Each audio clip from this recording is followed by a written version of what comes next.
Hey, good day to you. This is Todd. I am a regular dude walking in the Word. We're going through Ephesians right now, and as I've said over and over again, the section we're at is the last 3 chapters, and it's the more practical stuff, and it's the things that we need to be watching in our lives and examining. Are we living like a Christian should and like Jesus would want us to live, or are we living like the world? And we talked about it earlier on when I had my hat. I still have it. My hat representing the world, and taking off this hat and taking it off and taking it off and then putting on the new life. And so today it's kind of wrapping up this section here before we move on to how I'm supposed to relate to my household. So that's going to be a doozy, huh? So it's being wise in the way you live is the way what we're talking about today. And it's taken from Ephesians chapter 5, verses 15 to 20. So if you have your Bibles, you can follow along here. Again, Ephesians 5, verses 15 to 20. It says this: "Be very careful then how you live, not as the unwise, but the wise, making the most of every opportunity, because the days are evil." Okay, it was very straightforward stuff there. Verse 17, "Therefore do not be foolish, but understand what the Lord's will is. Do not get drunk on wine, which leads to debauchery. Instead, be filled with the Spirit, speaking to one another psalms, hymns, and songs from the Spirit. Sing and make music from your heart to the Lord, always giving thanks to God the Father for everything, and in the name of our Lord Jesus Christ." Okay. When I fall into sin, I ask the Lord, please forgive me. And I ask him, I said, Lord, please forgive my stupidness that I've fallen into that sin. Like, you look back at it and like, why did I do that? Why did I commit that sin? That was a foolish thing to do. It sure wasn't a wise thing.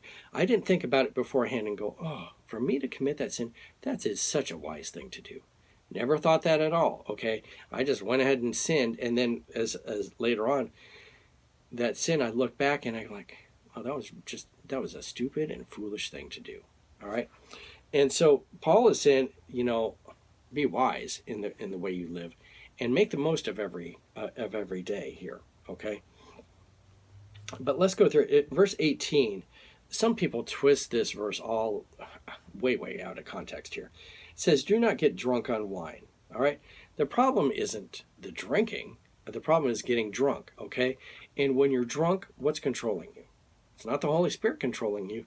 It's the wine controlling you, okay? Is that the wise thing to do? Not at all, okay?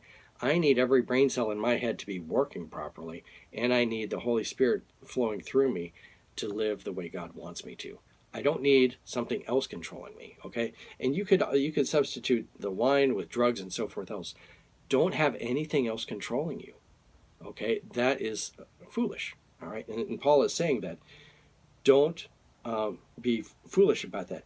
He says instead, don't have that stuff in your heart, in your body, but be filled with the Holy Spirit, okay? So get rid of that stuff and allow the Holy Spirit to come and work in you, okay? And he says, in order to help with this, watch what you're putting in your mind. Speaking to one another with psalms and hymns and songs from the Spirit, okay? Again, what I'm putting into my mind is songs like that. I'm spending time worshiping God with the psalms and hymns and the songs from the Spirit of God, okay? Sing to the Lord, always giving thanks to God the Father for everything, and in the name of our Lord Jesus Christ. It's just the thing he ends here on this section is like, we should just be spending time in worship. Okay, so if I want to be wise and start my day off in a wise way, I should be spending it with the Lord and in time of worship, and that involves a lot of time in prayer and a lot of time in His Word, and so that is the way to start off. And if you put that stuff in your life, the singing and making music from your heart with the songs and hymns and spiritual songs, if I'm putting that stuff into my heart, that stuff that we talked about episodes ago, about the anger and the rage and the sexuality, and my bad speech and so forth, those stuff kind of get pushed out because I have the Holy Spirit working in me, and the Holy Spirit is pushing that stuff out. I don't want that stuff in me, and that is all part of the wise living. So I conclude with this section with this: be wise in the way you live. Look at the way you live. Am I wise in what I'm doing? It might be like, yeah, I'm following God and this is what he's called me to do. Or it might be like, no, I need some adjustment in these areas. And then ask God to help you in those areas. All right. Thank you for watching as I am just a regular dude walking in the Word. Lord's blessing. I'll see you then next time.